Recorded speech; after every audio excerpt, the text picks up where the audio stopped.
ప్రార్థన చేద్దామండి. దయతో అందరు కళ్ళు మూసుకొని తలలు వంచండి. సర్వోన్నతుడైన మా ప్రభువా, కృప కలిగిన యేసయ్యా, మీ నామానికి వందనాలు. ద్వారపూడి అనే గ్రామాన్ని మీరు ప్రేమించి అనేక సంవత్సరాలుగా ప్రభువా నాయన ఇక్కడ నీ పరిచర్య జరగడానికి, అది కొనసాగటానికి మీరు కృప చూపారు. ఈ పరిచర్యలో భాగంగా ప్రభువా వారు ఏర్పాటు చేసిన ఈ యొక్క సువార్త ఉజ్జీవ సభలు ప్రభువా మొదటి దినం, రేపు ఎల్లుండి కూడా జరగబోతున్నాయి. 3 దినాలు నీ హస్తపు నీటిలో మీరు జరిగించండి. వాతావరణం మంచిది ఇచ్చారు, నీకు స్తోత్రం. భక్తులైన వారందరూ ఆయా ప్రాంతాల నుంచి వచ్చారు, సేవకులైన వారు వచ్చారు, వారందరినీ దర్శించండి. ఈ కోడికలను బట్టి ప్రభువా అనేక మంది స్థిరపరచబడినట్లు, ఆశీర్వదించబడినట్లు, నీ కొరకు మాత్రమే జీవించగలిగినట్లు సహాయం చేయండి. అల్పుడను అయోగ్యుడను నీ పక్షాన ఈ దినం నిలబడి మాట్లాడినట్టుండగా నన్ను మరుగు చేసి మీరు మాట్లాడండి. యేసు నామములో అడుగుచున్నాం మా పరమ తండ్రి, ఆమేన్.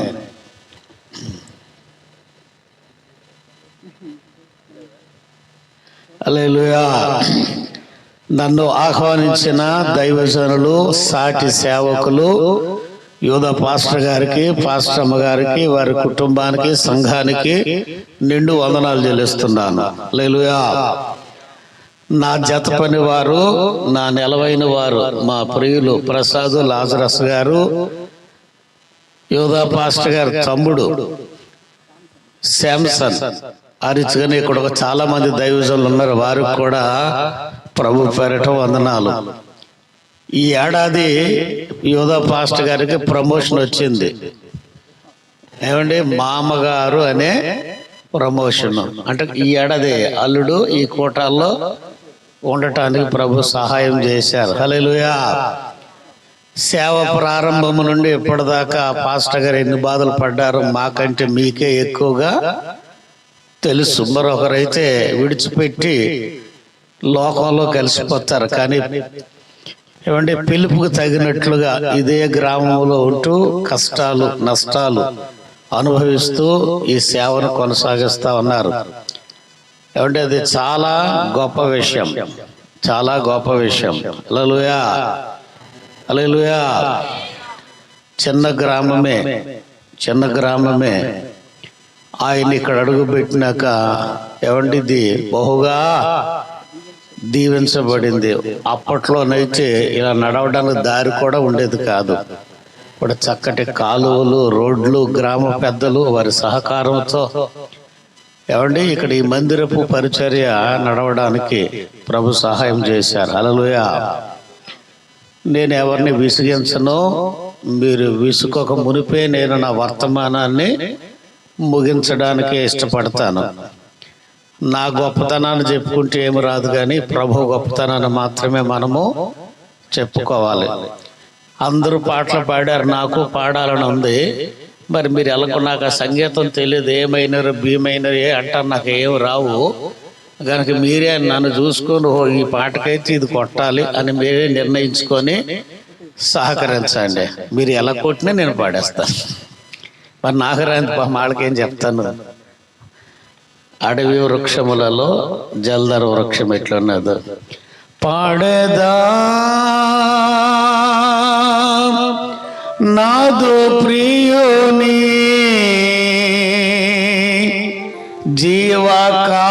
జీవకాలమెల్లా అరణ్యయాత్రలో కృతజ్ఞతతో పాడేదను, కృతజ్ఞతతో పాడేదను. పాడేదా నాదు ప్రియుని జీవకాలమెల్లా అరణ్యయాత్రలో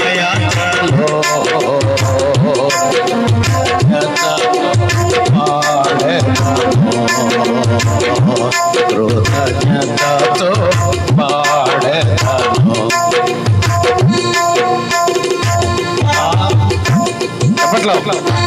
యేసువే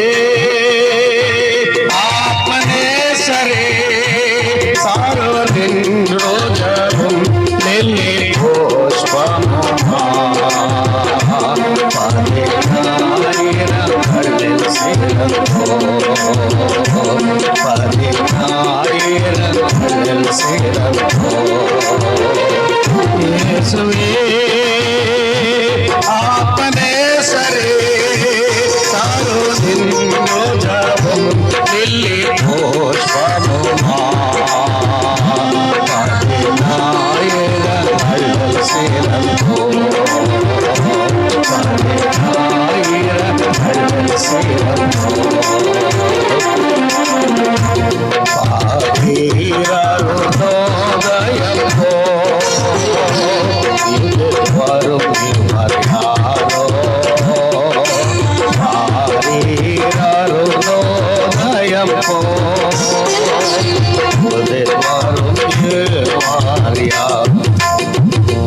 मोगम सूर्यन प्रकाशम मोगम सूर्यन प्रकाशम सप्तम गुरुवर्ण हिरय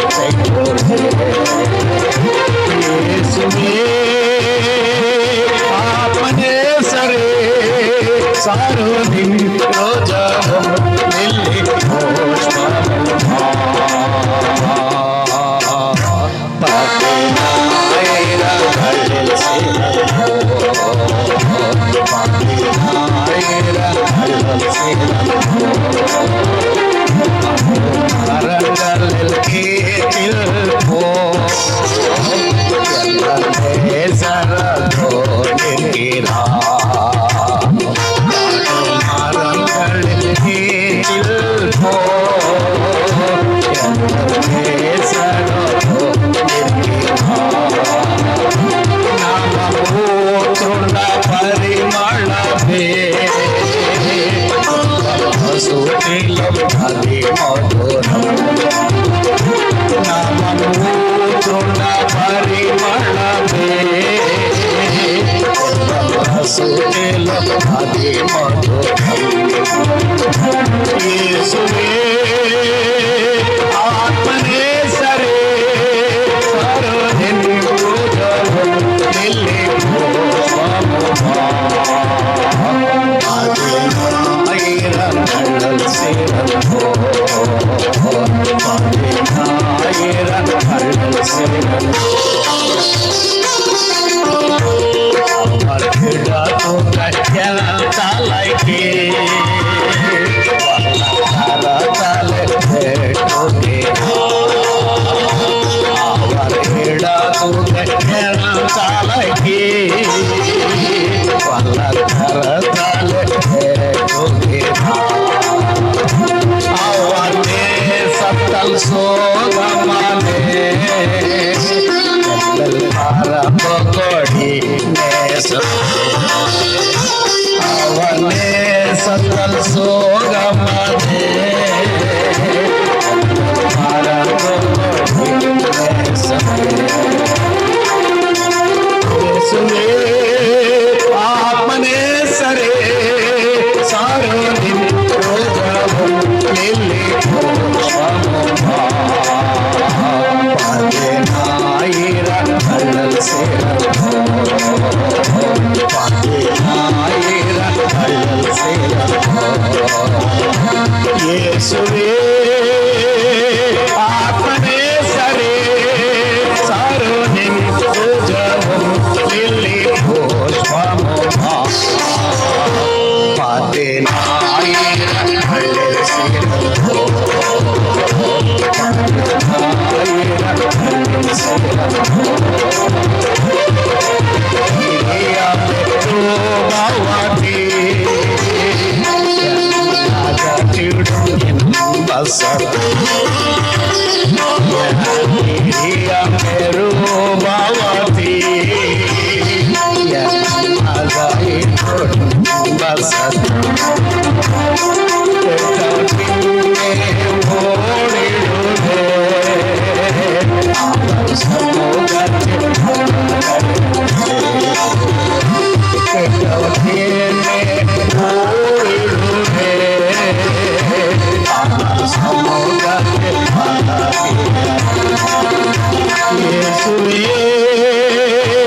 आपने सरे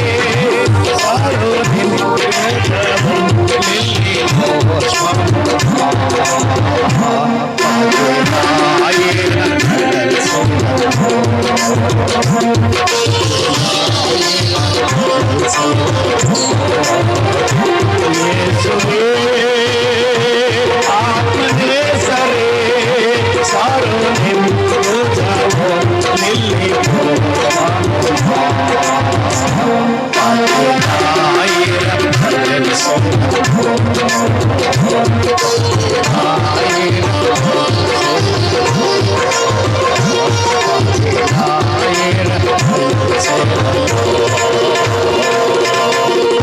హల్లెలూయా. చక్కగా అండ్ పాటకు తగ్గట్టే వాయించారు, దాని అదే మ్యూజిక్. దేవునికి స్తోత్రం. గమనించండి, ఈ మొదటి దిన సభలో ఎంతమంది ఉన్నాం అనేది ముఖ్యం కాదు, కానీ దేవుని చిత్తంలో ఉన్నవారు మాత్రమే ఇక్కడ ఉంటారు. రెండవది ఏంటంటే, మైక్ శబ్దం ద్వారా ఇంకా చాలా మంది వింటారు. దేవునికి స్తోత్రం. ఎప్పుడు సేవ చేసినా 100 మంది వస్తారా, 500 మంది వస్తారా, 1000 మంది వస్తారా, లెక్కలు అడిగిన వాళ్ళు వేరే ఉన్నారు. మేము లెక్కలు అడగని వాళ్ళు. ఒక్క ఆత్మ ఈ కూడికల ద్వారా స్థిరపరచబడితే, బలపరచబడితే ఎంత గొప్ప ధన్యత అండి. సొలొమోను రాసిన సామెతలలో ఏమండి 2వ అధ్యాయము 1వ వాక్యము, 3వ అధ్యాయము 1, 2, 3 వాక్యాలు చదువుకుందాం. దయచేసి ఎవరైనా స్పష్టంగా చదవండి.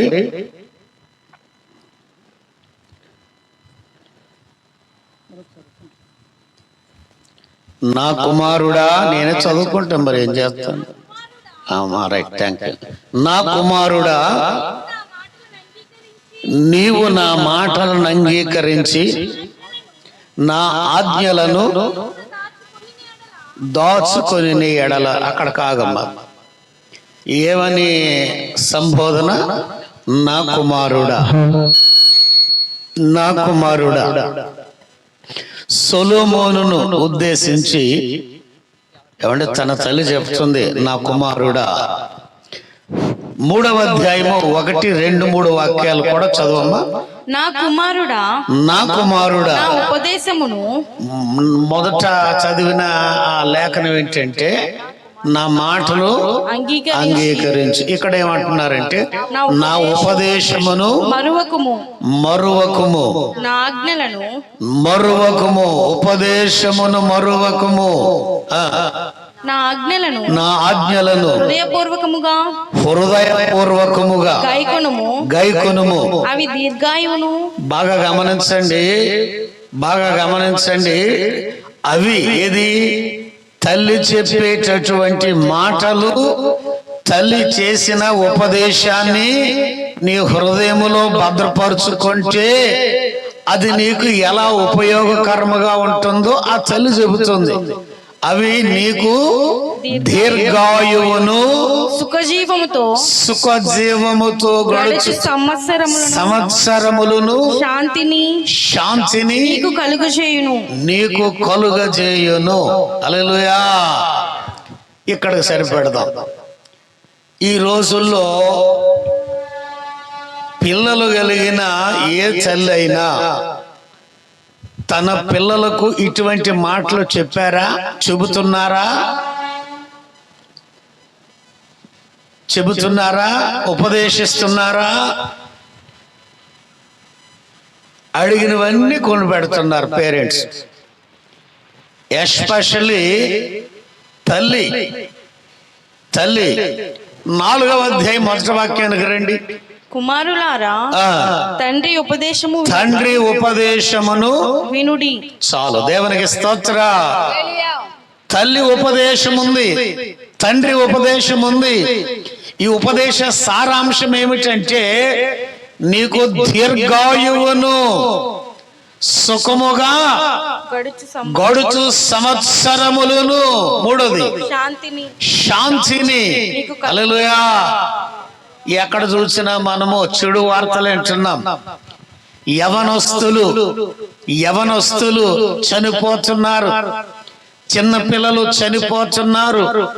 పెళ్ళైన 1 ఏడాది 2 ఏడాది 3వ ఏడాదికి విడిపోయి రకరకాల కారణాల చేత చనిపోతున్నారు. ఆత్మహత్యలు చేసుకునేవారు కొంతమంది, మరికొన్ని రకాలుగా చనిపోయిన వారు కొంతమంది, వారికి దీర్ఘాయువు లేదు, అల్పాయుషే. ఈ అల్పాయుషు ఎందుకు? హల్లెలూయా. ఏమండి, మాట వినకపోవటం, మాట వినకపోవటం. ఇక్కడ గొప్ప గొప్ప దైవజనులు ఉన్నారు. నా వెనకున్న వాళ్ళు సీనియర్ సేవకులే. చాలా సంవత్సరాల నుండి వారు దేవుని పరిచర్యలో ఉన్నారు. కిందన్న వారు కూడా ఉన్నారు. మనం మన సంఘాలలో ఏమండి, ప్రసంగాలు వేరు, ఉపదేశము వేరు. ప్రసంగాలు అనేవి పబ్లిక్ లో 100,000 జనాలు ఉండేటప్పుడు వచ్చాయి. సంఘంలో చేయాల్సింది ఏమిటి? ఉపదేశ క్రమము. సంఘాలు ఈనాడు విచ్ఛిన్నమైపోవటానికి గల కారణం ఏమిటంటే ఉపదేశ క్రమాన్ని వారు పాటించకపోవుట, విచ్చలవిడిగా ఆలోచించుట.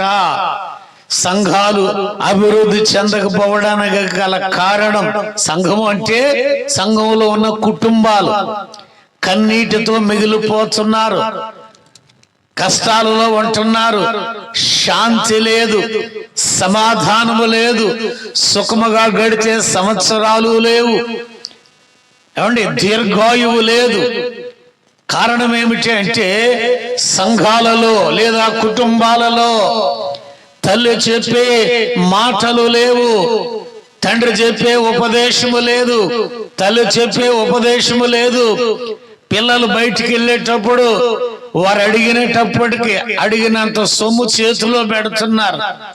చిన్న వయసులోనే స్మార్ట్ ఫోన్ కావాలంటే అప్పు చేసి మరి కొంటున్నారు, లేదా డ్వాక్రా డబ్బులు వచ్చినాకైనా కొనేస్తున్నారు. హల్లెలూయా. వారు దేనితో గడుపుతున్నారు అంటే ఏమంటే స్మార్ట్ ఫోన్తోనే ఎక్కువ సమయం. అందులో ఏముంది అంటే ప్రపంచం అంతా ఉంది. చూడకూడనివి, చూడదగినవి ఉన్నాయి. కానీ ప్రజ చూడదగిన వాటిని చూడడం మానేసి చూడకూడని వాటిని చూడటానికే ప్రయారిటీ. ఒక తల్లి తన 12 సంవత్సరాల కొడుకుని తీసుకొచ్చింది. వాడు 2 కళ్ళు లోపలికి వెళ్ళిపోయినాయి. జీన్ ప్యాంట్ వేసాడు, తెల్ల షర్ట్ వేసాడు, ఏమంటే ఉంగరాల జుట్టు, చక్కగా ఉండాల్సిన పిల్లోడు బిత్తర చూపులు చూస్తున్నాడు.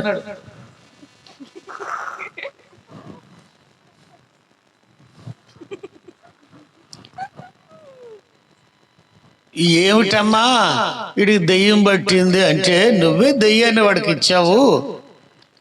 నేను దెయ్యాన్ని ఇవ్వటం ఏంటి అన్నాను. మీ అబ్బాయికి ఒక ఫోన్ ఉందా? ఉందండి. అదేనండి, క్లాసులో ఏదో చెప్తారట, ఏమండి క్లాసులో పాఠాలు ఏవో చెబుతారట. ఇప్పుడు ఆన్లైన్ క్లాసులు కదండి, ఓ ఫోన్ కావాలంటే మొన్న డ్వాక్రా డబ్బులు వచ్చినప్పుడు కొన్నానండి అంది. హల్లెలూయా. వాడు గంటలు గంటలు అదే ఫోన్ మరి ఏం చూస్తాడో వాడికే తెలియాలి, ఎందుకంటే మనకు తెలియదు కదా. హల్లెలూయా. అలా చూడటం వలన వాళ్ళు కనురెప్పలు బ్లింక్ ఇలా కొట్టుకున్నాడు. కళ్ళు లోపలికి వెళ్ళిపోయినాయి. మనిషి వికారంగా ఉన్నాడు. వాడికి రాత్రులు పడుకోడట, తిండి పెడితే తిండట, ఛార్జింగ్ అయిపోతే కరెంట్ పోతే పిచ్చెక్కిపోతాడట. వీడికి ఎవడో చిల్లంగ పెట్టేశారండి, వీడికి ఎవరో చిల్లంగ పెట్టారండి. నువ్వే పెద్ద మంత్రసానివి, మంత్రగతివి. ఇలాగే అన్నానండి, వచ్చే వస్తుంది పోతే పోద్ది. హల్లెలూయా. నీ కుమారునికి నీవు స్మార్ట్ ఫోన్ కొని ఇచ్చావా లేదా? ఇచ్చావు. ఇచ్చానండి. మీ అమ్మాయికి ఒకటి, 9వ క్లాస్ అమ్మాయికి ఉందండి. మీ ఆయనకు ఒకటి, నీకు ఒకటి. ఏ రోజైనా మీ నలుగురు కలిసి అన్నం తిన్నారా అని అడిగానండి. ఆవిడ పాపం ఏడుస్తుంది. మరి అంతకంటే ఎక్కువ చేస్తే బాగోదు కదా, ఏడుస్తుంది. ఓదార్చాలి. హల్లెలూయా. హల్లెలూయా. నిజమేనండి, నలుగురు కలిసి అన్నం తినిన రోజులు పోయినాయండి. హల్లెలూయా. అన్నం తిన్నా వీడి కంచం మేడ మీద పట్టుకుపోయి ఫోన్ చూసుకుని ఏడు తింటాడు. ఆడికి తెలియదు.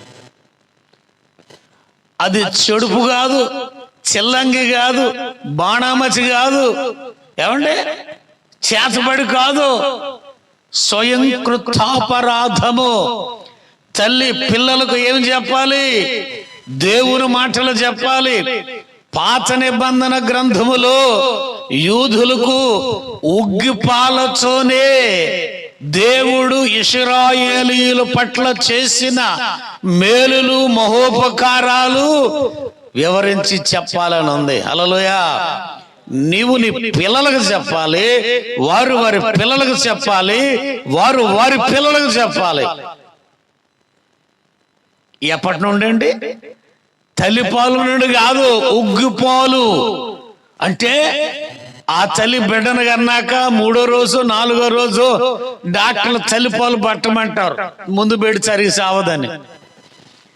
ఆ 1-2 రోజులు ఉగ్గుపాలు పడతారు, ఉగ్గు గిన్నెలు పెట్టి చొక్కా చొక్కా పోస్తారు. వాడికి అర్థమైనా అర్థం కాకపోయినా అదే రూల్ పాటిస్తుంది ఇక్కడ సొలొమోన్ తల్లి. హల్లెలూయా. ఏమంటుంది? నా కుమారుడా, ఈ రోజు నీవు ఇశ్రాయేలీయులకు చక్రవర్తి అయ్యావు, చాలా సంతోషము. ఏలుబడి చేసేవాడిగా ఉన్నావు, చాలా సంతోషము. కానీ ఇదిగో ఈ నా మాటలు నీవు వినాలి. హల్లెలూయా. మనసులో పెట్టుకోవాలి. తల్లి ఉపదేశాన్ని వినాలి, ఉపదేశ క్రమాన్ని పాటించాలి. తండ్రి ఉపదేశాన్ని వినాలి, ఉపదేశ క్రమాన్ని పాటించాలి. ఉపదేశ క్రమాన్ని ఎవరు పాటిస్తున్నారు ఈ రోజుల్లోనండి? ఎవరి జీవితాలు వాళ్ళు, వేచ్చలవిడి జీవితాలు. కుటుంబ ప్రార్థనలు కరువైపోయినాయి, వ్యక్తిగత ప్రార్థన కరువైపోయింది. ఒక ఆమెను అడిగాను నేను, అమ్మా అంటే మా చర్చిలో సంగతే చెప్తాను, బయట వాళ్ళు చెప్తూ ఊరుకుంటారు ఏంటి. తేంగర బూచిని అడిగాను, అమ్మా రోజు ప్రార్థన చేస్తున్నావా పొద్దున్న లేచి అన్నాను. చేస్తున్నానండి అంది. ఎంతసేపు అంటే గంట అంది. ఓరి నాయనో, వేకునే లేచి గంట సేపు ప్రార్థన చేసే మనిషి ఈ రోజుల్లో నా విశ్వాస. Oh my god, oh my god. Hallelujah. గంట అంటే ఎంత అమ్మా అన్నాను. మరి అంతే కదండి, నాకు తెలిసి గంట అంటే ఎంత, అంతే కదమ్మా. ఇప్పుడు నేను అంత ఊరికి వదిలేసే పాస్టర్ గారిని కాదు, నా ఎండే సూత్రాలు, నా బోధ ఉపదేశం నచ్చినోడు చర్చిలో ఉంటాడు, లేకపోతే వాడి మట్టుకు ఆడైపోతాడు. హల్లెలూయా. తినటానికి తిండి అంటారా? అబ్బో సమృద్ధిగా ఉంది. ఏమండి? హల్లెలూయా. గడియారం దగ్గర తీసుకొచ్చాను, పెద్ద గడియారం మాకు ఉంది. ఏ మూల నుంచి ఏ మూల దాకెళ్తే గంట అన్నాను. మరి గంట అంటే నేనే తెల్లారలేసి గంట చేయట్లేదండి. మా చెప్తున్నా కదండి, ఏదో ఒక అరగంట వాక్య ధ్యానం చేస్తాను, ఒక అరగంట ప్రార్థన చేస్తాను, మధ్యాహ్నం కొంచెం చేసుకుంటాను, సాయంత్రం కొంచెం చేసుకుంటాను. అలా మరి ఎందుకు మీతో నేను 3 గంటలు చేస్తాను, 5 గంటలు చేస్తాను చెప్తే మాత్రం ఇక్కడ ఎక్కడున్నాను నేను? దేవుడు ఎముకలు ఎరేడు. హల్లెలూయా. ఎక్కడి నుంచి ఎక్కడికంటే ఇదిగోండి ఈ ముళ్ళు ఇక్కడి నుంచి ఈ ముళ్ళు ఇక్కడికి వచ్చాటండి. 5 నిమిషాలు చూపించింది. ఎన్ని నిమిషాలు? అది గంట అటండి. హల్లెలూయా. చర్చిలో వాక్యం చెబుతుంటాం, ఉపదేశ క్రమాన్ని బోధిస్తాం. ఈ ఉపదేశ క్రమాన్ని నువ్వు వంట పట్టించుకుంటే, హృదయం అనే పలక మీద రాసుకుంటే పాస్టర్ గారికి లాభమా, ఉపదేశ క్రమాన్ని పాటించినోడికి లాభమా? అంతే కదా. తల్లి అంటుంది, నీకు చదువమ్మా 3వ అధ్యాయంలో, నా కుమారుడా నా ఉపదేశమును మరువకుము, అవి దీర్ఘాయువును సుఖజీవముతో గడుపు సంవత్సరములను శాంతిని కలుగజేయును. హల్లెలూయా. దావీదు 40 సంవత్సరాలు పరిపాలన చేశాడు. 40 ఏళ్ళు యుద్ధాలే. ఏనాడు మనశ్శాంతిగా లేడు పాపము. హల్లెలూయా. కానీ సొలొమోను 40 సంవత్సరాల పరిపాలన చేశాడు, ఒక యుద్ధం లేదండి, సుఖంగా ఉన్నాడు. దేవునికి స్తోత్ర. సుఖంగా ఉన్నాడు. ఇతను చూడడానికి, ఇతను నోట నుండి వచ్చిన దయగలిగిన మాటలు వినటానికి, చుట్టుపక్కల దేశాల్లోంచి ప్రజలు ఏమండి వేలగలిగిన కానుకలను పట్టుకొని వచ్చేవి. ఆహాహా, దేవుడు ఎంత జ్ఞానం ఇచ్చాడండి ఇతనికి. ఒక్క యుద్ధం చేయలేదు, 40 ఏళ్ళు సమాధానంతో బ్రతికాడు. అందరూ ఇతనితోనే సంధి చేసుకున్నారు. చూశారండి సొలొమోను తల్లి ఎంత మంచిదో. మరి మీ తల్లులు ఎలాగున్నారు? పిల్లలారా, ఇప్పుడు నేను ఒక పెద్దవాడిని అడుగుతాను, మీ అమ్మ ఎప్పుడైనా ఉపదేశం చేసిందా నీకు? చేసుంటే నాకేంటండి ఈ బాధలు అని అడుగుతారు. హల్లెలూయా. పిల్లల గురించి కేర్ తీసుకోవడం అంటే వారి కంటికి నచ్చిన బట్టలు కొనటం కాదు, వారికి ఇష్టమైన ఆహారం వండి పెట్టడం కాదు, వారు కోరిన వాహనాలు కొని ఇవ్వటం కాదు, వారు అడిగిన స్కూళ్ళల్లోనూ కాలేజీల్లోనూ చేర్పించడం కాదు, ఒకరిని చూసి ఇంకొకరు చదువుకోవాలని సరిగా చదవక ర్యాంకులు రాక డొనేషన్ కట్టి ఏమండి కాలేజీల్లో చేరి చదవలేక సతికిలు పడిపోయేవారుగా ఉండిపోతున్నారు. సొలొమోను తన తల్లి చేసిన ఉపదేశాన్ని ఏమండి మరిచిపోలేదు గనుకనే 40 సంవత్సరాలు యుద్ధాలు లేవు, ఒక్క యుద్ధం లేదు. సుఖముగా, సౌఖ్యముగా, సమాధానముగా జీవించాడు. హల్లెలూయా, హల్లెలూయా. మరి ఈ రాత్రి ఏమండి ఒక వెల్ నోటెడ్ పర్సన్ కొరకు మీకు చెప్పి నేను నా సమయాన్ని ముగించుకుంటాను. హల్లెలూయా. న్యాయాధిపతుల గ్రంథము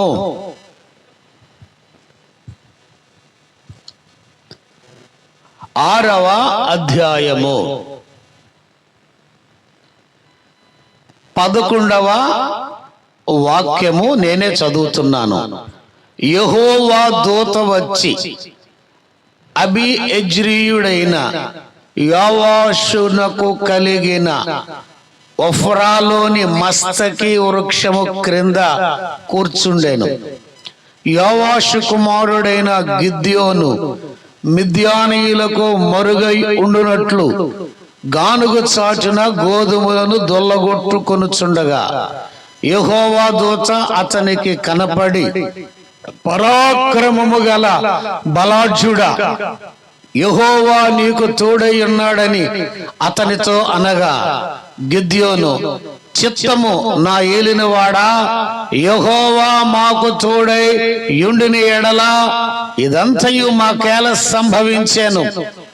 యెహోవా ఐగుప్తులో నుండి మమ్మను రప్పించెనని చెప్పుచు మా పితరులు మాకు వివరించిన ఆయన అద్భుత కార్యములన్నీయు ఏమాయెను. హల్లెలూయా. ఇప్పుడు నేను 14 నుండి మరలా మొదలు పెడుతున్నాను. అంతటా యెహోవా అతని తట్టు తిరిగి బలము తెచ్చుకొని వెళ్ళి మిద్యానీయుల చేతిలో నుండి ఇశ్రాయేలీయులను రక్షింపుము, నిన్ను పంపిన వాడను నేనే అని చెప్పగా. హల్లెలూయా. గమనించండి, ఇశ్రాయేలీయులు ఐగుప్తు దేశములో 430 సంవత్సరాలు బ్రతికిన తరువాత అబ్రహాముతో దేవుడైన యెహోవా చేసిన నిబంధనను దేవుడు జ్ఞాపకం చేసుకొని 400 సంవత్సరాలు అయిపోయింది గనుక మోషేను నాయకునిగా ఎన్నుకొని ఇశ్రాయేలీయులు ఉంటున్న ఆ ఐగుప్తు దేశానికి వెళ్ళమన్నాడు. నీ ద్వారా వారిని విడిపించి వాగ్దాన దేశమైన కనాను దేశానికి నడిపించాలనుకుంటున్నాను. మోషే అనేక రకాలైన కారణాలతో తప్పించుకోవాలనుకున్నాడు, కానీ దేవుడు హెచ్చరించాడు. చిట్ట చివరకు దేవుని మాటకు మోషే లోబడ్డాడు. ఐగుప్తు దేశానికి వచ్చాడు. అనేకమైనటువంటి పరిస్థితుల మధ్యలో ఏమండి ఇశ్రాయేలీయులను ఒక అర్ధరాత్రి విడిపించి నడిపిస్తూ ఉన్నాడు. ఎర్ర సముద్రం దాటారు. ఎర్ర సముద్రం దాటారు, అరణ్య మార్గాన సాగిపోతూ ఉన్నారు. అరణ్య మార్గాన సాగిపోతూ ఉన్న వీరు ఏమండి, అదుగో యోర్దాను నదికి ఆవాళ అంటే మోయాబు దేశపు బౌండరీస్ లో మైదానములో వీళ్ళు ఉన్నారు. దేవుడైన యెహోవా మోషేని అన్నాడు, నీ డ్యూటీ అయిపోయింది, నీకు వచ్చి నువ్వు చచ్చిపోవాలంటే నీ చిత్తం నాయనా అన్నాడు. మోషే చనిపోయాడు. మోషే సమాధి ఎక్కడుందో ఎవరికి తెలియదు, కానీ మోషే సమాధి ఇక్కడ ఉంది అనే ఆ కొన్ని ప్రాంతాలు ఉన్నాయి, మేము చూసాం. హల్లెలూయా. ఆ కింద మోయాబు దేశపు మైదానము, ఆ తర్వాత యోర్దాను ఇమ్మీడియట్ గా దాటిన వెంటనే యెరికో పట్టణం. అంటే యోర్దానుకు ఆవల యెరికో, యోర్దానుకి ఈవల మోయాబు దేశం. ఈ మోయాబు దేశములో మోషే మరి తండ్రి చిత్త ప్రకారంగా ఈ యొక్క మొత్తము ప్రజలను యెహోషువకు అప్పగించాడు. యెహోషువతో దేవుడు చెప్పాడు, 3 దినాలు ఆగండి, 3వ దినాన్ని మీరు యోర్దాను నది దాటాలి. ఏ నది దాటాలి? ఏ నదమ్మా? మీకు అర్థమైందా? యోర్దాను నది అంటే ఈ బైబిల్ ఉన్న యోర్దాను నది అంటే నేను అనుకున్నాను, అమ్మ బాబోయ్ అది ఎంత పొడవు ఉంటుందో, ఎంత వెడల్పు ఉంటుందో అనుకున్నాను. మా ఊరు పెద్దగడ్డ అంత ఉంది. చెరువు కాదురా, పెద్దగడ్డ. అక్కడికి వెళ్ళి చూసినాక హల్లెలూయా, మళ్ళీ ఆ యోర్దాను నదిలో ఈ భూభాగమేమో మోయాబీయులది. మోయాబీయులు, అమ్మోనీయులు, ఎదోమీయులు ఉన్నదానిని జోర్దాన్ అంటారు. ఈ ఇతర భూభాగమేమో ఇశ్రాయేలీయులది, అదే యెరికో బౌండరీస్. ఈ మధ్యలో ఒక తోడుగట్టు ఉంది. వాళ్ళు అంటారు యేసు ప్రభు వారేమో మా వైపే బాప్తీసం పొందాడని వాళ్ళు అంటారు, వీళ్ళు అంటారు కాదు యువతలే పొందాడని వీళ్ళు అంటారు. అవతలు పొందిన యోర్దానులోనే కదా పొందాడు మొత్తానికి. గమనించండి, ఆ యోర్దాను దాటటానికి పైనుండి వచ్చే నీళ్ల రాశిని ఆపేశాడండి. యాజకులు మందసాన్ని భుజాలకు ఎత్తుకొని నీటిలో దిగగానే పైనుండి వచ్చే నీళ్ల రాశి ఆగిపోయింది. పైనుండి నీళ్ల రాశి అంటే ఏదో అనుకున్నాను. హల్లెలూయా. గమనించండి, ఇశ్రాయేలు దేశానికి లేదా పాలస్తీనా దేశానికి బౌండరీస్ గిలాదు పర్వతము. గిలాదు పర్వతానికి కుడివైపునున్న ఆ పై భాగము సిరియా దేశము. దానికి గలిలీ సముద్రానికి బౌండరీ ఉంది. ఈ గలిలీ సముద్రపు అంచున గిలాదు పర్వతము. యాకోబు తన మామకు చెప్పకుండా భార్యలను బిడ్డలను తీసుకొని క్యాంప్ వేసింది ఆ గిలాదు పర్వతం మీదే. వాళ్ళ మామగారు వచ్చి అక్కడ కలుసుకున్నాడు. ఆ గిలాదు పర్వతం ఇలా ఎక్కి ఇలా దిగితే ఇటు పక్క ఎబ్బోకు రేవు. దేవునికి స్తోత్రం. హల్లెలూయా. ఇప్పుడు గిలాదు పర్వతానికి ఎడమ వైపునే ఉంది అంటే లెబానోను దేశం ఉంది.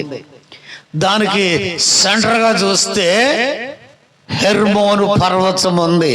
కుడివైపునేమో సిరియా దేశం ఉంది, ఎడమ వైపునేమో లెబానోను దేవదారు. స్ట్రైట్ గా హెర్మోను పర్వతము మాత్రమే మంచు పర్వతము. మంచు కరిగిన నీరు గలిలీ సముద్రంలోకి వస్తుంది. గలిలీ సముద్రం నిండిపోతే యోర్దాను నదిలో ప్రవహిస్తుంది. అంటే గలిలీ సముద్రము యోర్దాను నది రెండు కలిసే చోట ఏమంటే బాప్తీసం పొందలేదు యేసు ప్రభు వారు. అది పారి ఈ దిగువ యెరికోకు ఎదురుగా నున్న చోట యేసయ్య బాప్తీసం పొందాడు. వీళ్ళు దాటింది కూడా అక్కడ, అది మోయాబు మైదానము. ఇందాక నేను చెప్పింది అయితే అది పర్వత ప్రాంతము. ఇన్ని లక్షల మంది ప్రజలు మోయాబు మైదానములో నుండి యెరికో వైపు రావటానికి ఏమండి యాజకులు మందసాన్ని ఎత్తుకొని నీటిలో నిలబడగానే పైనుండి వచ్చే నీళ్ల రాశి ఆగిపోయింది. ఆరిన నేల కనపడింది. చక్కగా ఇశ్రాయేలీయులందరూ దాటిపోయారు. ఆఖరుగా అంటాడు, ఇదిగో సాక్ష్యార్థమై యెహోషువ అంటున్నాడు, ఒక్కొక్క గోత్రానికి చెందినోడు ఒక్కొక్క రాయిని నది మధ్యలో నుండి తీసుకురండి అన్నాడు. తీసుకొచ్చారు. 12 రాళ్ళు ఇక్కడ పేర్చండి అన్నాడు. పేర్చారు. దీనికి గిల్గాలు, హల్లెలూయా, సాక్ష్యపు రాళ్ళు. ఇది దాటితే ఎరుకో. ఇది దాటిన ఇమ్మీడియట్ గా ఎరుకో. ఎప్పుడైతే వీళ్ళు ఆ గిల్గాలులో అడుగు పెట్టారో మన్నా ఆగిపోయింది. అప్పటికే ఆ దేశం పంట కోతకు వచ్చింది. ఎంత దేవుని కృప చూడండి, హల్లెలూయా. ఇంత చక్కగా ఇశ్రాయేలీయులను పగటిపూట మేఘ స్తంభముగాను రాత్రిపూట అగ్ని స్తంభముగాను ఉండి నడిపించిన దేవుని కార్యాలు ప్రజలు ఒకరికొకరు చెప్పుకుంటున్నారు. హల్లెలూయా. ఎరుకో కోటగోళ్ళు పడిపోయినాయి. హాయి. ఆ తర్వాత బేతేల్. ఇవి చాలా జరిగినాయి. ఇప్పుడు యెహోషువ అందరికీ పంపకాలు చేసేసాడు. అందరికీ పంపకాలు. మోషేకు దేవుడైన యెహోవా చెప్పినట్టుగా, ఇదిగో రూబేనీయులకు, ఇదిగో లేవీలకు ఏమి లేదండి, స్వాస్థ్యం లేదు. రూబేను, షిమియోను, లేవి, యోదా, ఇశ్శాఖారు ఎవడెవడికి ఏమి ఇచ్చేశారు. యెహోషువకి ఇప్పుడు 110 years. అంటాడు, నాకు దేవుడు అప్పగించిన పైన అయిపోయింది, నేను ఇక దేవుని సన్నిధానానికి పోతున్నాను అని ప్రజలకు చెప్పి చచ్చిపోయాడు. ఇప్పుడు గమనించండి, ఇప్పుడున్న జనరేషన్ ప్రజలు అక్కడ సెటిల్ అయిపోయారు. కనాన దేశంలో వచ్చి సెటిల్ అయిపోయిన వాళ్ళు యెహోవాను, ఆయన చేసిన ఆశ్చర్య కార్యములను, అద్భుత కార్యములను ఎరగని వారు, మర్చిపోయిన వారు, విచ్చలవిడి జీవితాలు. దేవుణ్ణి మర్చిపోయి దేవుని కోపాన్ని రేపితే దేవుడు వీరిని ఇంచుమించు 8 సంవత్సరాలు కనానీయులకు అప్పగించేశాడు. వారు బహుగా వెళ్ళి శ్రమ పెట్టారు. వీరిని నడిపించేదానికి యోధా గోత్రములో నుండి ఒత్నియేలు అనే న్యాయాధిపతి పెట్టాడు. ఆ తర్వాత ఇంకొక ఆయన వచ్చాడు. ఆ తర్వాత షమ్గర్ వచ్చాడు. ఒత్నియేలు, యెహూదు, షమ్గరు, దెబోరా. ఇప్పుడు 5వ వాడు న్యాయాధిపతి ఎవరు అంటే గిద్యోను. హల్లెలూయా. గిద్యోను పిరుకోడు. ఎవరు చూసి దాక్కున్నాడు? మిద్యానీయులను. ఎవరి మిద్యానీయులు? యోసేపును కొనుక్కున్నవారు.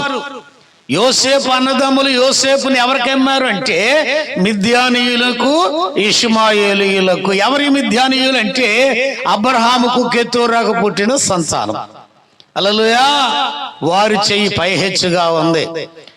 దేవుడి మాట వినకపోవుట వలన ఇశ్రాయేలీయులను దేవుడైన యెహోవా మిద్యానీయులకు 7 సంవత్సరాలు అప్పగించేశాడు.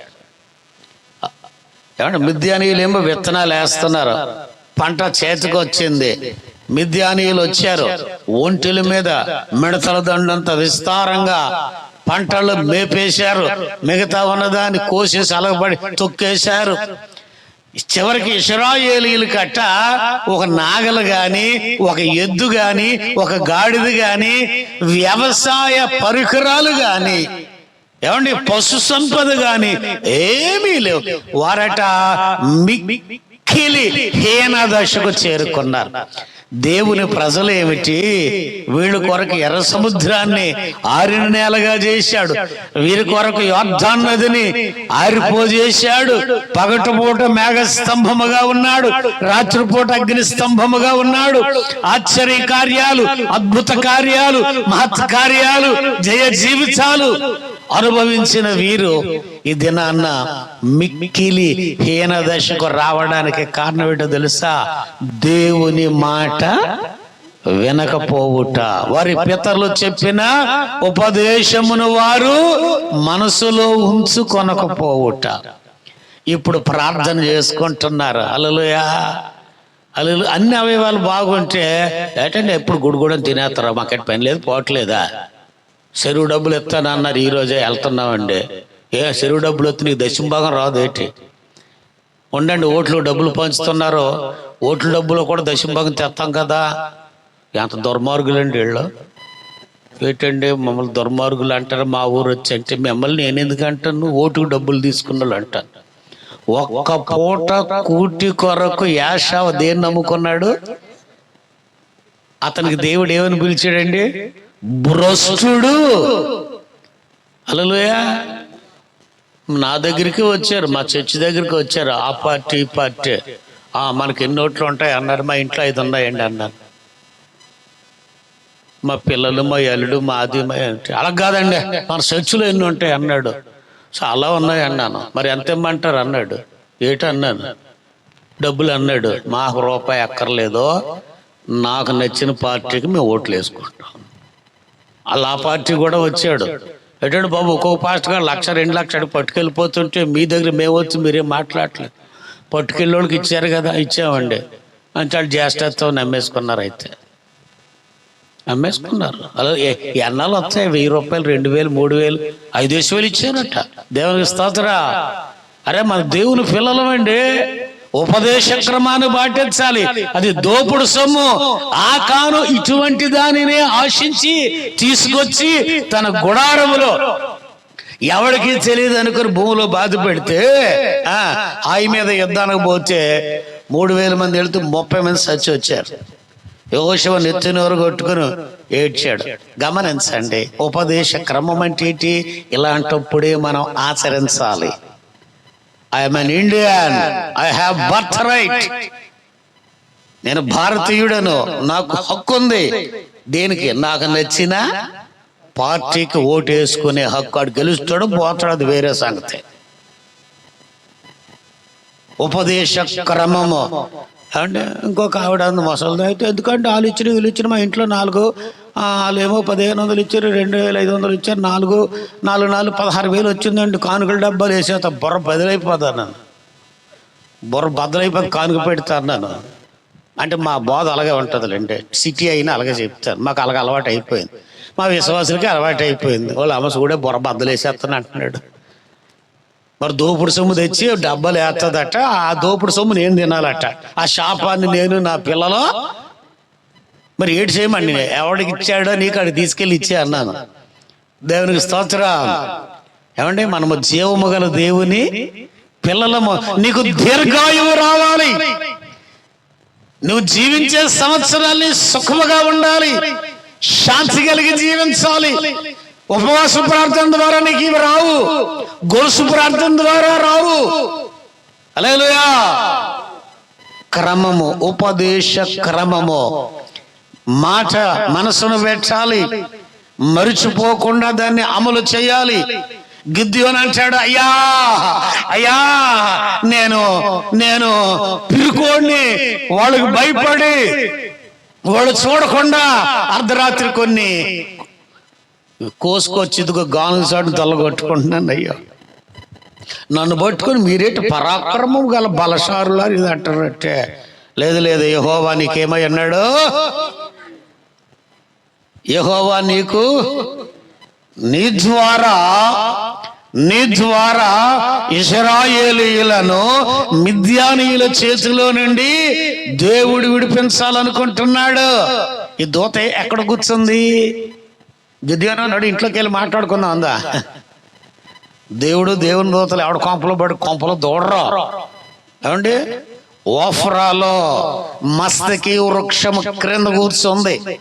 మస్తకి వృక్షం కింద, మస్తకి వృక్షము ఏమండి, అబ్బాబా బాబా ఏమండి, అదేది ఇర్మియా గ్రంథము 61వ అధ్యాయము అనుకుంటున్నాను, 1వ వాక్యం సార్ చదవండి.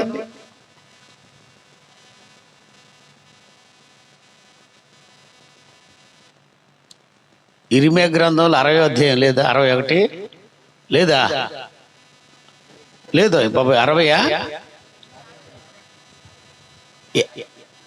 52 దాకా ఉందమ్మా. ఇర్మియా గ్రంథమేనా చెప్పాను, ఉండండి నేనే తీసేసుకుంటాను. యెషయా గ్రంథమా? అయితే యెషయా గ్రంథం. యెషయా గ్రంథమే. యెషయానమ్మా, మీరే రైట్.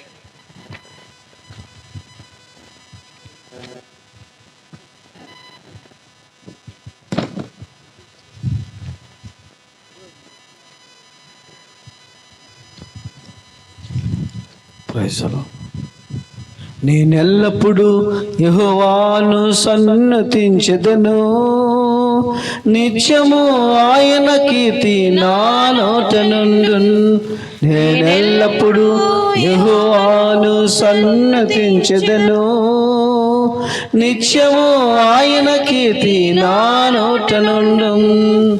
అంతా నా ఆరాధన యేసుకే, అంతా నా మంచికే, తన చిత్తమునకు తల వంచితే, ఆరాధన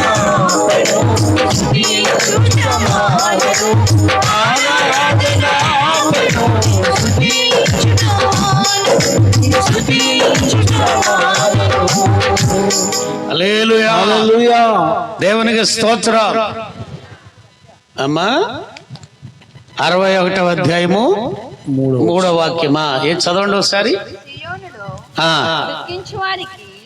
ఉల్లాస వస్త్రములను అదేనమ్మా, కరెక్ట్ గా ధరింపజేయుటకును. నేను 61 అన్నానా? తప్పే కదా మరి అది. హల్లెలూయా, హల్లెలూయా. ఈ రోజు నా సబ్జెక్ట్ అది కాదు, కానీ మస్తకి చెట్టు అనగానే కొంచెం మమకారం కలిగింది. చెప్పు, చదవండి ఒకసారి.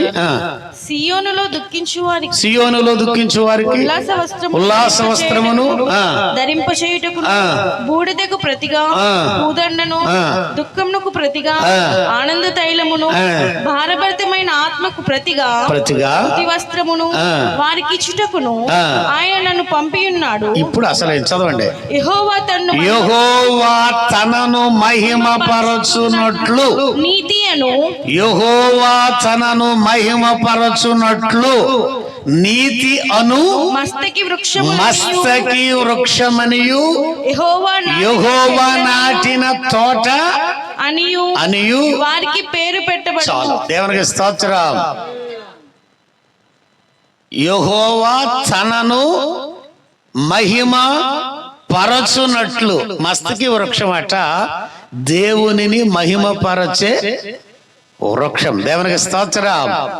రెండవది యెహోవా నాటిన చెట్టు లేదా చెట్లు అంటే సంఘము. దేవునికి స్తోత్రం. సంఘము యెహోవా నాటిన మస్తకి వృక్షాలు. దేనికి నాటుకున్నాడంటే ఆయనను మహిమపరచటానికి. ఎవరిని? దేవునిని మహిమపరచటానికి. హల్లెలూయా.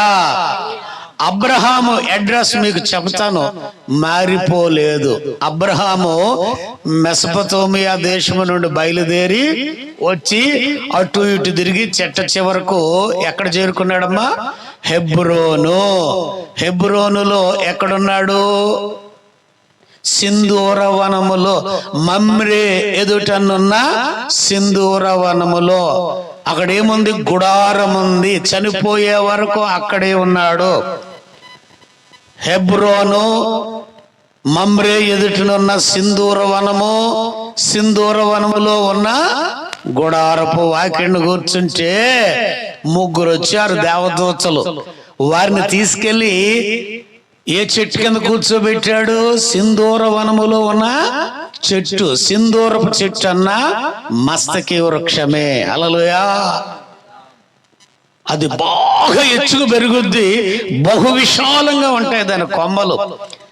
దాని వలన ఏమండి మనోళ్ళు చెప్తారు, వేప చెట్టు కింద కామ చెట్టు కింద పడుకుంటే మంచి ఆక్సిజన్ వస్తుందిరా, ఆరోగ్యం అంటారు. దీన్ని మించినది అది. హల్లెలూయా. తండ్రి మాట వినక, బాగా గమనించండి, తండ్రి మాట వినక తండ్రి మీద తిరుగుబాటు చేసి తండ్రి ఇంకా రాజుగా ఉంటుండగానే తనను తాను రాజుగా ప్రకటించుకున్న అబ్షాలోం దీర్ఘాయువు లేదు. హల్లెలూయా. ఏమండి, ఇదిగో ఇది ఒలీవల కొండ. ఈ కొండ మీద నుంచి ఎలా దిగితే కిద్రోను వాగు. వాగు. ఈ కిద్రోను వాగు దాటగానే యెరూషలేము తూర్పు గుమ్మం అది మూసేసి ఉంది. యేసుప్రభు వచ్చాడు, తెరుస్తాడు మనుషుల ద్వారా ఆటోమేటిక్గా అది ఊడిపోతుంది. హల్లెలూయా. ఈ కిద్రోను వాగు నుండి అలా కొంచెం ముందుకెళ్ళి కుడివైపు తిరిగితే మస్తకి వృక్షానికి అతను జొనపాలు చుట్టూ తగులుకొని ఏలాడిపోయాడు. ఏమండి, కంచరగాడి కింద నుండి వెళ్ళిపోయింది. యోవాబుకి ఎవడో చెప్పాడు, దావీదు సేనాధిపతికి, నాయనా అబ్షాలోము ఏలాడిపోతున్నాడు అంటే, బాణాలు వేసి కొట్టి చంపక నా దగ్గరకు వస్తావేటిరా, అని చంపుంటే నీకు వెండిద్దును నెడుకొట్టిద్దును ఏవో ఆఫర్స్ ఇచ్చాడు. అయ్యి బాబోయ్, అబ్షాలోమును చంపకూడదని దావీదు చెప్పగా నేను విన్నానండి, రాజు మాట మీరను, సరే నువ్వు చేయకపోతే నేను చెయ్యను అని బాణాలు తీశాడు. 3 బాణాలు గురి చూసి కొట్టాడు. ఎవరికి? అబ్షాలోముకి. ఏ చెట్టుకి ఎలాడదీయబడ్డాడు? మాట వినని వాడు వేలాడదీయబడ్డాడు. ఎక్కడ? మస్తకి వృక్షానికి. దేవునికి స్తోత్రం. అదే మస్తకి వృక్షం క్రింద ఒఫ్రాలో గిద్యోను వారిని కూర్చోబెట్టి మాట్లాడుతున్నాడు. గిద్యోనుతో దేవుని దోష మాట్లాడుతుంది. అయ్యా, 7 ఏళ్ళ బట్టి మాకు వారు చొక్కలు చూపిస్తున్నారు. చివరికి తినటానికి తిండి లేదు, తాగటానికి నీరు లేదు, మాకున్న వనరులన్నీ పట్టుకుపోయారు, మిక్కిలి హీన దశకు చేరుకున్నా, నువ్వేమో పరాక్రమం గల బలాఢ్యుడా అంటున్నావు. అవును, దేవుడు మాకు తోడైంటే జ్వరం వస్తుందా? దేవుడు మాకు తోడైంటే మా పిల్లడు పేస్ అయిపోతాడా, ఫెయిల్ అయిపోతాడా? వాడు చదివితే పేస్ అవుతాడు. దేవుడు బైబిల్ చదివేసి ఆఖరణ వస్తారండి, ఏమని చేయాలరా పేస్ అయినట్టు? ప్రభువా, నేనైతే చేసే ప్రార్థన, ఇది ఎంత చదివాడు అన్ని మార్కులు ఇవ్వండి, యేసునామములో అడుగుతున్నాం పరమ తండ్రి. మరి ఆడు ఉద్దేశం ఏంటంటే పక్కోడు పేపర్ చూసి రాసి పాస్ అయిపోవాలనుకుంటాడు. లేదా యేసుప్రభు చెవులో చెప్తుండాలి ఆన్సర్లో. ఆ తల్లి ఏమంటే అదేంటండి అలా చేశారు అంటే, నువ్వు ఇచ్చిన కానుక తిరిగి పట్టుకుపోతావా, ఈ ప్రార్థన పట్టుకుపోతావు అని అడుగుతాను. లంచం ఇస్తారండి. లంచం అంటే కానుక రూపంలోనూ 100 కాదు 500 ముందే 500 చూపిస్తే మాత్రం ప్రార్థన మారిపోద్దా? ఆడు ఎంత చదివితే అన్ని మార్కులే వస్తాయి. సరిగ్గా చదవలేదు అనుకోండి ఫెయిల్ అయిపోతాడు. వీడి కోసం మేము కన్నీరు గార్చి కొంచెం ఉపవాసం కోసం, ఆడి కోసం మేమెందుకు ఉపవాసం ఉండాలి? ఆడు రోజు చదువుకుంటే వాళ్ళ అమ్మ కూడా ఉపవాసం ఉండాల్సిన పని లేదు. ఎలాంటి భక్తులు ఉన్నారో, మా అయ్యి ఫెయిల్ అయిపోవడానికి పాస్టర్ గారే కారణం అంటారు కొంతమంది. ఎందుకో అదో ప్రార్థన చేసినప్పుడు అనుకున్నాను, ఒక మాటలో ప్రార్థన చేశాడు, మరి ఎన్ని మాటలు చేయాలి? పరీక్షలకు వెళ్తున్నాడు, ఎంత మేరకు చదివాడు అంత మేరకు ఆడు చదివింది ఏమైనా వస్తే పాస్ అయ్యేటట్టు సహాయం చేయండి యేసు నామములో. అంతేగాని వాళ్ళ తాత పేరు, వాళ్ళ అమ్మ పేరు, వాళ్ళ అమ్మమ్మ పేరు, ఏ ఎగ్జామ్ సెంటర్కి వెళ్తున్నాడు, హాల్ టికెట్ నెంబరు, ఇన్విజిలేటర్ చూసి చూడనట్టు వదిలేయాలి ఆయన చేస్తామా? ప్రజలు అలాగే ఆశిస్తారు, కానీ మా ఉపదేశ క్రమం మేము చెప్పబోచి సంఘాలు పాడైపోతాయి. తండ్రి మాట వినకపోవటం వల్ల, తండ్రి మీద తిరుగుబాటు చేయటం మూలన ఏమండి అబ్షాలోము ఏ చెట్టుకి దేవుడే అప్పగించేస్తాడు. మస్తకి వృక్షం అప్పగించేసింది. పైకి చేతులు అందలేదు, కింద కాళ్ళ కొట్టబడ్డాడు, చంపబడ్డాడు, లోయలో పడేసారు, రాళ్ళు వేసి కప్పేశారు. దావీదు కూడా శవాన్ని చూడడానికి అవకాశం లేదు. హల్లెలూయా. మాట వినని పిల్లలు మాట వినాలి. ఇప్పుడు ముగింపు దగ్గరకు వచ్చేస్తున్నాను. హల్లెలూయా. మరి ఎక్కువ చెప్పిన బాగోదని ముందే చెప్పాను కదండి. మొట్టమొదట గిద్యోను వ్యవసాయదారుడు. ఎవరు చెప్పండి? వ్యవసాయం అంటే ఏం చేస్తారు? పంటలు పండిస్తారు. పంటలు పండించే వ్యవసాయదారుణ్ణి ఇంగ్లీష్లో ఏమంటారు చెప్పండి? ఫార్మర్. అంతేనా? మరి గానుగు చాటును దాక్కున్నాడంటే ఎలాంటోడు? పిరుకోడు.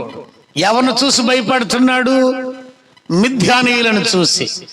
ఈ ఫార్మర్ని దేవుడు ఎలా మార్చాడో తెలుసా? వారియర్ గా మార్చాడు. వారియర్ అంటే యుద్ధ వీరుడు. నిన్ను బట్టి, నీ ద్వారా ఇశ్రాయేలీయులను మిద్యానీయుల చేతిలోను నేను విడిపించబోతున్నాను అంటే 32,000 మంది మేము వస్తామన్నాడు. అంటే దేవుడు అన్నాడు, ఇందులో పిరుకోళ్ళు, భయపడేటోళ్ళు ఎవరైనా ఉంటే వెళ్ళిపోమని. అదిగో పక్కనే గిలాదు పర్వతం ఉంది. పక్కన ఏముంది? గిలాదు పర్వతం పొమ్మంటే అప్పుడు అనౌన్స్మెంట్ చేశాడు గిద్యోను, ఒరే భయం కలిగిన వాళ్ళు అందరూ పొండ్రా. 22,000 మంది పోయారు. ఇక మిగిలినది ఎంతమంది? 10,000 మంది మిగిలారు. దేవుడు అంటాడు, ఈ వీళ్ళు కూడా ఫిల్టర్ చేస్తాను, నేను చెప్పినట్టు చేయాలి. కుక్క నీళ్లు కచ్చకినట్టు కచ్చకాలి. ఫలానా ఓడు అన్నవాడు నువ్వు సెపరేట్ చేయాలి. 10,000 మంది నీళ్లు తాగడానికి వంగున్నారు. ఏమండి, 9,700 మంది మోకాళ్ళు వేసి 2 చేతులు నేల కానేసి కుక్క తాపలు ఆడేస్తుంది కదా నాలుగుతోని. అలాగని తాగుతుంది. ఎవరు పల్లెటూరు కాదా ఇదే? మరి ఏం చెప్పరేమి? కుక్క ఎలా తాగుతుంది? కడుగు నీళ్లు ఎలా తాగుతుందమ్మా? దాని సూపంతా కడుగు మీదే ఉంటది. లోపల 1-2 ముక్కలు పడి ఉంటాయేమోనండి. అండి సూపంచాన 9,700 మంది అలాగా ఏకాగ్రతగా కడుపు నిండా నీళ్లు తాగారు. దేవుడు అన్నాడు, వీళ్ళు పంపించేసి అన్నాడు. ఈ 300 మంది ఏం చేశారో తెలుసా? చేతితో నీళ్లు తీసుకొని తాగుతూ ఇటు వస్తున్నారు, తాగుతూ ఇటు వస్తున్నారు. అలర్ట్ గా ఉన్నారు. సెలక్షన్ లో వారు సెలెక్ట్ అవ్వడం గల కారణం ఏంటంటే, నీళ్లు తాగుతూ కూడా ఎలా ఉన్నారు చెప్పండి? ఈ 300 మంది ఏ దిక్కు నుండి శత్రువు వస్తున్నాడో దేవుడు అంటాడు, వీరే. ఈ 300 మంది పేరేమిటండి? గిద్యోను సైన్యం. దేవునికి స్తోత్రం. దేవుడు వాళ్ళకి వెపన్స్ ఇచ్చాడు. మన కేపాల్ గారు కొండలాంటి కొండ ఒకటి అర్థం అవ్వలేదా? మా విశాఖపట్నంలో ఎంపీగా పోటీ చేశారండి. ఎలక్షన్ కమిషన్ వాళ్ళకి ఆయన కొండ ఇచ్చారు గుర్తు. ఆ కొండ పట్టుకుని తిరిగాడు మా వీధిలోని. గొప్ప దైవజనుడు ఎలాగైపోయాడండి, ఎంత బాధ అండి. కొండ పాలు అయిపోయాడండి. హల్లెలూయా. కొండపై మా సంఘ విశ్వాసే కదా మరి. దేవునికి స్తోత్రం. అంటే కొండ ఒకటి, కాగడ ఒకటి, బోర్ ఒకటి. ఏమండి, ఈ కొండ బోర్లించి కొండ కాగడ పైన కొండ ఉంది, ఈ బోర్ ఉంది. 3 టీములు, 100 మెంబర్స్ అటుపోండి, ఇంకో 100 ఇటుపోండి, ఇంకో 100 నాతో పాటు ఉంటారు. అదిగో మిద్యానీయులు ఆ లోయలో ఉన్నారు. నేను బోర ఊదుచాను, నాతో ఉన్నవారు బోర్ ఊదుచారు, మీరు బోర్లో వదాలి. కొండ పగలగొడతాను, మీ కొండలు పగలగొట్టాలి. దివిటీలు వెలగాలి. ఎడమ చేతితో కాగడ వెలుగుతూ ఉండాలి, కుడి చేతితో బోర ఊదుతూ ఉండాలి. వారియర్, యుద్ధ వీరుడు. ఫార్మర్ అలా ఎలా మారిపోయాడండి? ఎవరు మార్చారు? మాట వినుట వలన. నా కుమారుడా, నా మాట వినుము, దీర్ఘాయువు. నీవు జీవించు సంవత్సరములు ఎలా ఉంటాయట? సుఖముగాను శాంతియుతముగా. ఈ మిద్యానీయులు ఉన్నారే, అయ్యో బాబోయ్, మహాసైన్యం వచ్చింది. తీరా వీళ్ళు ఎంతమంది? 300 మంది. వాళ్ళు ఎంతమంది? 500 రూపాయల ప్రశ్న. 1,35,000 మంది. 300 మంది 1,35,000 మందిని సాకిరి పెట్టేశారండి. మిద్యానీయులు మొత్తం చచ్చి ఊరుకున్నారు. దేవునికి స్తోత్ర. పిరికివాడైన గిద్యోను దేవుని దూత మాట్లాడినప్పుడు ఆ మాటకి విధేయత చూపించాడు. ఉపదేశ క్రమాన్ని న్యాయాధిపతుల గ్రంథం 8వ చూడు, చదవక్కర్లేదు. వాళ్ళు ఏమంటున్నారంటే, అయ్యా, మిద్యానీయుల చేతిలో నుండి నీవు మమ్మును విడిపించావు, రక్షించావు. నీవు మా మీద రాజుగా ఉండాలి. నీ పిల్లలు మా మీద రాజుగా ఉండి ఏలుబడి చెయ్యాలి. నీ పిల్లల పిల్లలు మా మీద రాజుగా ఉండి ఏలుబడి చెయ్యాలి. అంటే మరి పట్టాభిషేకానికి ఏర్పాట్లు చేశారని అడిగాడా? నేను విడిపించలేదు, దేవుడు విడిపించాడు. దేవునికి స్తోత్ర. ఎవరు రక్షించారు? దేవుడు రక్షించాడు. దేవునికి స్తోత్ర. యెహోవా నాటిన చెట్లము మనము. కావు చెట్టు, వేప చెట్టు, మామిడి చెట్టు, చింత చెట్లు అటోళ్ళం కాదు. మస్తుకి వృక్షముల వలె బలమైన వారం. ఎక్కడ నాటాడండి మన దేవుడు? సంఘములో. ఎందుకు? తనను